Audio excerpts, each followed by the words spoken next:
Hello प्यारे बच्चों, आप सभी का स्वागत है एक बार फिर से आपके अपने YouTube चैनल मैथ्स स्टडी गुरु में। प्यारे बच्चों, हमने अपने पिछले लेक्चर में आपसे डिस्कस किया था आपकी एक्सरसाइज 10.1 के क्वेश्चंस के बारे में, जिसमें हमने एक्सरसाइज 10.1 के क्वेश्चन 8 तक सॉल्व कर लिए थे। अब स्टूडेंट्स इसमें बात करते हैं क्वेश्चन नंबर 9 से आगे के क्वेश्चंस की। तो आप लोग बने रहिए हमारे चैनल के साथ। यहाँ पे 4 पॉइंट दे रखे हैं, ए, पी, सी और डी। इसके वर्टेक्स इसके कोऑर्डिनेट -2, -1, दिस इज 4, 0, 3, 3 एंड -3, 2। ये 4 वर्टेक्स दिए हुए हैं और ये आपको सिद्ध करना है, ये आपको प्रूफ करना है बिना डिस्टेंस फॉर्मूला लगाए कि ये चारों वर्टेक्स किसके वर्टेक्स है, पैरेललोग्राम के वर्टेक्स हैं। आप यहाँ पर एक पैरेललोग्राम ड्रॉ कर लीजिए। This is A, P, C and D. Position create कर दो, -2, -1, 4, 0 एंड 3, 3 एंड -3, 2।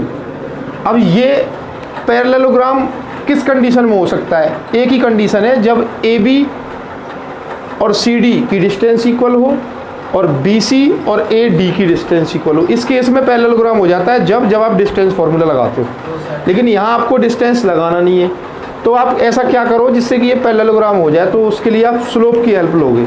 और स्लोप ए बी की स्लोप अगर सी डी के इक्वल हो गई तो ये क्लियर हो जाएगा कि ये और ये पैरेलल है, क्योंकि स्लोप इक्वल पैरेलल केस में ही हो सकती है। और ए डी की स्लोप अगर बी सी के इक्वल हो गई तो ये क्लियर हो जाएगा कि ये दोनों पैरेलल है।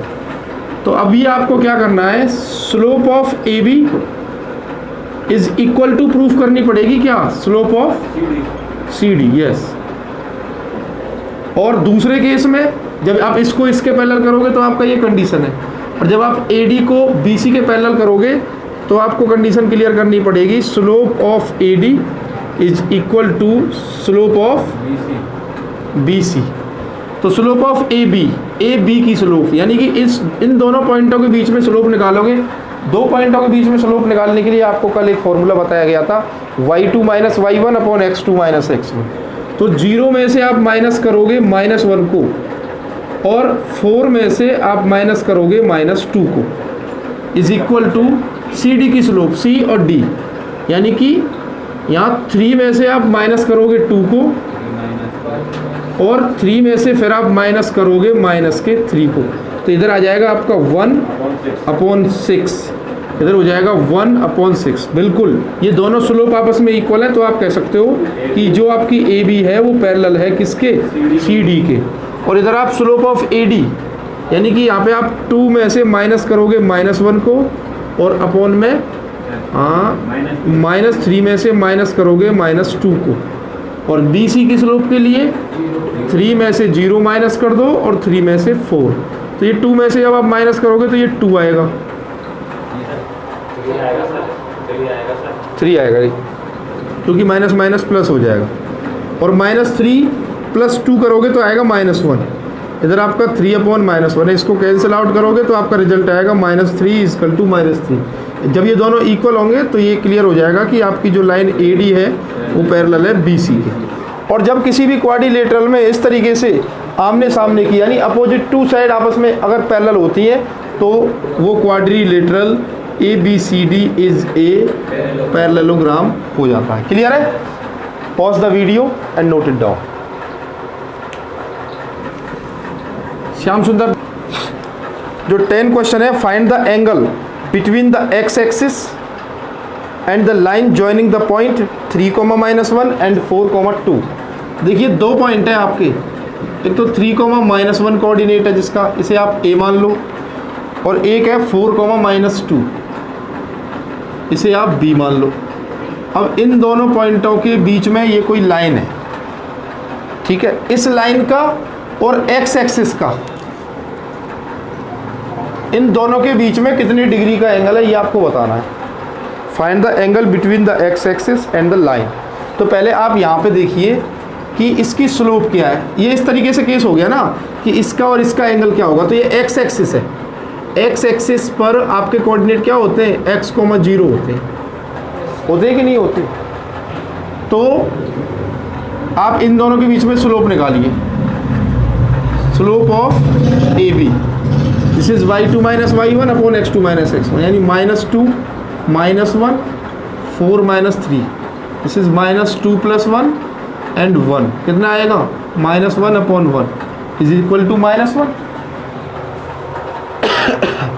एक्स एक्सिस है एक तो आपका, हालांकि ज़रूरत नहीं है इस कोऑर्डिनेट की, एक्स एक्सिस है, कोई लाइन है, और एक ये लाइन है जिसकी स्लोप ये है। इन दोनों के बीच में आपको एंगल बताना है। तो अब आप मुझे बताओ कि कोई भी लाइन एक्स एक्सिस पर -1 डिग्री का जब एंगल बनाती है तब केस क्या होता है। एक्स एक्सिस पर आप स्लोप मान लो आपकी एम होती है, जिसको आप किससे रिप्रेजेंट करते हो, tan थीटा से। अब आप tan थीटा पर ये केस चेक करिए कि tan थीटा के लिए किस थीटा की वैल्यू कितनी होती है, -1 होती है। तो आप देखोगे ये माइनस अलग कर दो, और 1 किसकी वैल्यू होती है tan में, tan 45 डिग्री की होती है कि नहीं होती है। अब आप देखिए tan theta is equal to -tan 45 हो गया। tan माइनस का, tan जो होता है वो माइनस का होता है आपका सेकंड क्वाड्रेंट में, और जब आप इसको ब्रेक करोगे किस में, लोएस्ट एंगल को आपको ज़्यादा इंपॉर्टेंस देना है। सेकंड क्वाड्रेंट में जब आप इसको ब्रेक करोगे तो ये आपका हो जाएगा tan 180 माइनस 45, क्योंकि 180 में तो tan चेंज होगा नहीं, tan में ही आएगा, और थीटा आपका 45, और ऐसा करने से आपकी वैल्यू माइनस में भी आ जाएगी। यहाँ पे आप देखोगे tan theta is equal to tan 135 degree आ गया। देन आप tan से tan कैंसिल करोगे तो थीटा इज इक्वल टू क्या आ गया, 135 डिग्री। इसका मतलब इस लाइन के बीच में और एक्स एक्सिस के बीच में कितने डिग्री का एंगल बनेगा, 135 डिग्री का एंगल बनेगा। क्लियर है ना? Okay, note it. The slope of A line is double the slope of the another line. किसी लाइन, दो लाइन है और एक लाइन की जो स्लोप है वो किसी दूसरे लाइन की स्लोप की डबल है। मान लो let the slope of first line, मान लो आपकी जो पहली स्लोप है वो कितनी है, m है, तो जो दूसरी लाइन की स्लोप होगी ना, जो सेकंड लाइन की स्लोप होगी वो इसकी दुगनी है, तो कितनी हो जाएगी, 2m। क्लियर है ना? If the tangent of the angle between them is 1/3, उन दोनों के बीच में जो एंगल है, जो टेंजेंट जिसे कहते हैं, टेन जो होता है वो 1/3 दिया है। अब यहाँ से एक चीज़ आपको सीखने को मिलेगी कि जब दो स्लोप आपको पता हो तब आप एंगल कैसे क्लियर करोगे। उसके लिए एक फॉर्मूला होता है m2 माइनस m1 अपॉन में 1 plus m1 m2 is equal to tan theta. ये होता है टेंजेंट निकालने का फॉर्मूला। टेंजेंट निकालने का फॉर्मूला होता है दो स्लोप जब आपको गिवन है। यहाँ पर आपको क्या दिया हुआ है, tan थीटा की वैल्यू तो दे रखी है 1/3। यस, ये tan थीटा वाली आइडेंटिटी भी लगा सकते हैं, बिल्कुल उसी से निकाला है। स्लोप का फॉर्मूला होता है, ये एक फॉर्मेट है, आप इसको याद रख लेना, फॉर्मूला है ये। This is the formula between the tangent between two line, m2 minus m1। आप उनकी पहले स्लोप निकालो, फिर उसको इस फॉर्मूले में रखिए।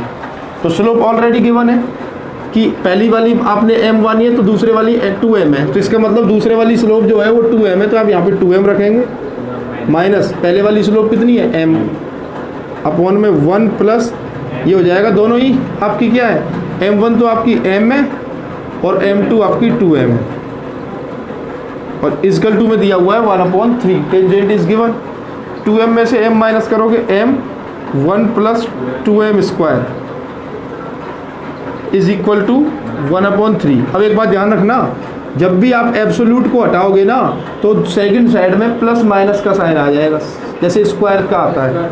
इसका मतलब m upon 1 plus 2m square is equal to आ जाएगा प्लस माइनस 1/3। अब आप इसमें से एक बार इसको पॉजिटिव लेकर के सॉल्व कर लीजिए, एक बार इसको नेगेटिव लेकर के सॉल्व कर लीजिए। तो m upon 1 plus 2m square is equal to 1/3 से हम इसे सॉल्व कर रहे हैं taking positive, yes, taking positive sign. तो देखिए ये क्या हो जाएगा, ये हो जाएगा 3m is equal to 2m square plus 1, इसको उधर ले जाएंगे, this is 2m square minus 3m plus 1 is equal to 0। अब आप इसको फैक्टराइज करिए तो क्या हो जाएगा 2m square, this is -2m minus m plus 1 is equal to 0। आप सॉल्व लेकर के यहाँ से कॉमन लेंगे तो ये हो जाएगा m माइनस 1, यहाँ से आप -1 कॉमन ले लीजिए तो ये हो जाएगा m माइनस 1। तो इसमें एक ब्रैकेट में आ जाएगा m माइनस 1 और एक ब्रैकेट में आ जाएगा 2m माइनस 1। तो यहाँ से आपको मिलेगा m इक्वल टू 1 और यहाँ से आपको मिलेगा m इक्वल टू 1/2। कब? जब आपने टेकिंग पॉजिटिव साइन लिया है। अगर आप इसी केस में आप इसको m/1 प्लस 2m स्क्वायर को अगर नेगेटिव लेते हो 1/3 तो ये हो जाएगा आपका 3m इक्वल टू -1 माइनस के 2m स्क्वायर। तो ये हो जाएगा 2m square plus 3m plus 1 is equal to 0, क्योंकि इन दोनों को इधर ट्रांसपोज कर दिया है। अब इस केस में आप इसे खोलोगे तो ये आएगा 2m square plus 2m plus m plus 1 is equal to 0। यहाँ से 2m कॉमन लोगे तो m प्लस 1 और यहाँ से प्लस 1 कॉमन लोगे तो m प्लस 1। तो आपका एक ब्रैकेट में आ जाएगा m प्लस 1 और एक ब्रैकेट में आ जाएगा 2m प्लस 1 इक्वल टू 0। तो m की वैल्यू -1 आएगी या फिर m की वैल्यू -1/2 आएगी। ठीक है। अब यहाँ पर आपसे बोला गया था कि स्लोप बताइए। इस क्वेश्चन में पूछा है आपसे कि find the slope of the line. तो आपने एक स्लोप m मानी थी तो दूसरे वाली जो स्लोप थी वो उसकी दुगनी हो गई थी। अब इधर देखिए, अगर आपकी स्लोप 1 हुई, अगर आपकी स्लोप यानी पहली वाली m1 जो है अगर वो 1 हुई तो आपकी जो m2 होगी वो इसकी दुगनी हो गई, यानी कि कितनी हो गई 2। और अगर आपकी स्लोप 1/2 हुई तो हम इसमें 2 का इंटू करेंगे तो 1 आ जाएगी। अब देखिए इधर, अगर आपकी स्लोप -1 हुई तो इसमें इसका दुगना कितना हो जाएगा -2।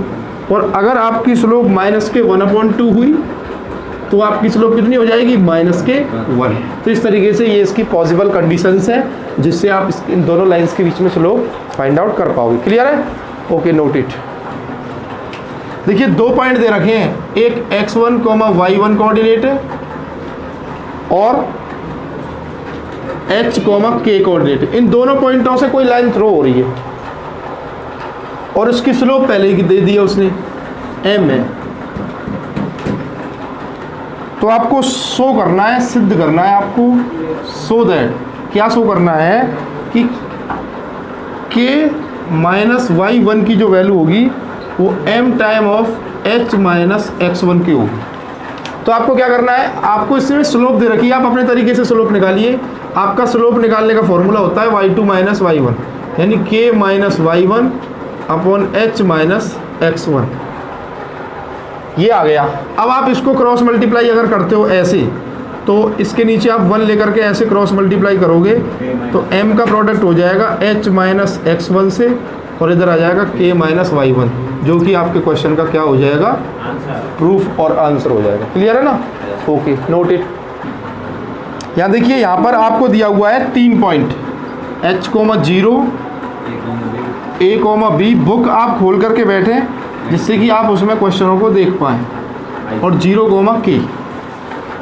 These are the 3 given points and lie on a line. और ये भी बताया है कि ये तीनों पॉइंट क्या कर रहे हैं, लाई ऑन ए लाइन। इसका मतलब क्या हुआ, फिनिश, कोलिनियर है। ये तीनों पॉइंट आपस में कोलिनियर है। तो ये तीनों पॉइंट आपस में कोलिनियर होंगे तो उसकी कंडीशन क्या होगी कि अगर मान लो ये आपका ए है, ये बी है और ये आपका सी है, तो इसकी कंडीशन ये होगी कि स्लोप ऑफ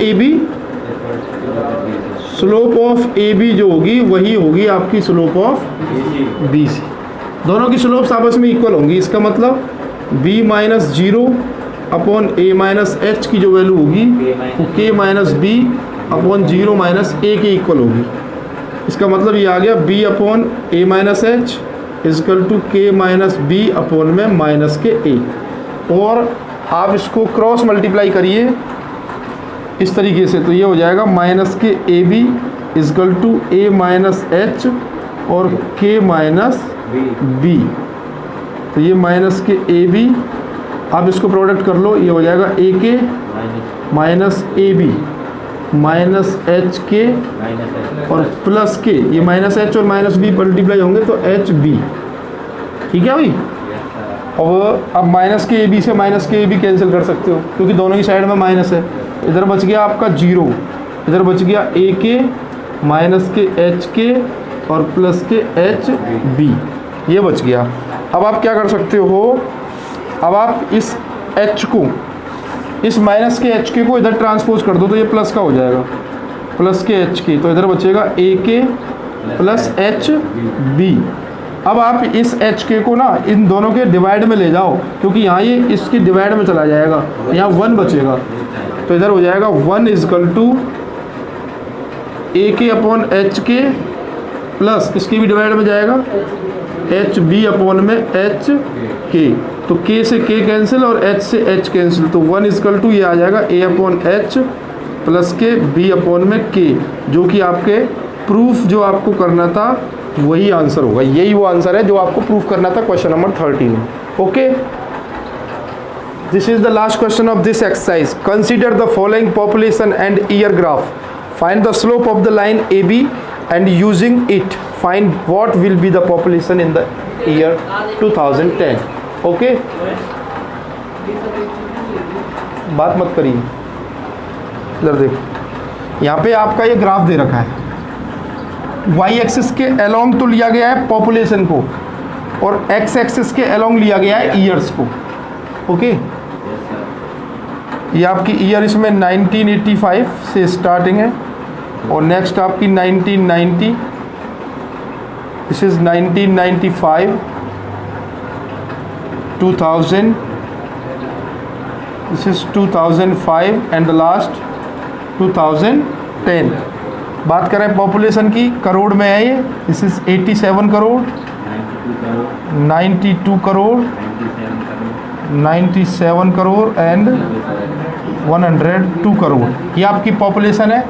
आप यहाँ पे मार्क भी कर सकते हो पॉपुलेशन, वो भी किस में, करोड़ में, और ये आपकी ईयर है। ओके, अब यहाँ पर एक लाइन दी हुई है इस तरीके से ये, और ये 1985 में जो इसकी पॉपुलेशन है वो 92 को कवर कर रही है, यानी ये वाला जो मार्क है वो है 1985,92, यानी 1985 ईयर में जो पॉपुलेशन थी, द पॉपुलेशन वो कितनी थी, 92 करोड़ थी, और 1995 में इसकी जो पॉपुलेशन है वो कितनी हो गई, 97 करोड़ हो गई, यानी 1995 में इसकी पॉपुलेशन हो गई 97 करोड़। तो इसी कंडीशन में, इसी लाइन के थ्रू चलते हुए आप बताइए कि 2010 में इसकी पॉपुलेशन कितनी हो जाएगी, यानी इसका x तो दे रखा है बट इसका y नहीं दिया है, तो उसको आप अपनी तरफ से क्या मान लो, y मान लो, ठीक है। क्योंकि अब आप ये समझ ही चुके हैं कि ये सारे के सारे पॉइंट 1 2 3 एक ही लाइन पर, ये लाइन ग्राफ पे फॉलो कर रहे हैं, तो एक लाइन को फॉलो करेंगे तो इनमें कोलिनियर कंडीशन लगेगी। तो अब आप ये समझ लीजिए कि ये आपका ए पॉइंट है और ये बी है और ये सी है, ये तीनों पॉइंट अगर एक लाइन पर लाई कर रहे हैं तो इसका मतलब है कि इसमें कोलिनियर कंडीशन लगेगी, यानी slope of A B equal आएगी किसके, स्लोप ऑफ बी सी की। अब ए बी की स्लोप कैसे निकालोगे, 97 minus 92 upon 1995 minus 1985 is equal to, इन दोनों के बीच में, बी सी के बीच में, यानी y माइनस 97 अपॉन में 2010 माइनस के 1995, यहाँ कितना बचेगा 5, इधर 10, इधर आपका y माइनस 97 और इधर कितना बचेगा 15। ओके, ये आपका 5 से कट गया 2 टाइम, यानी 1/2 हो गया।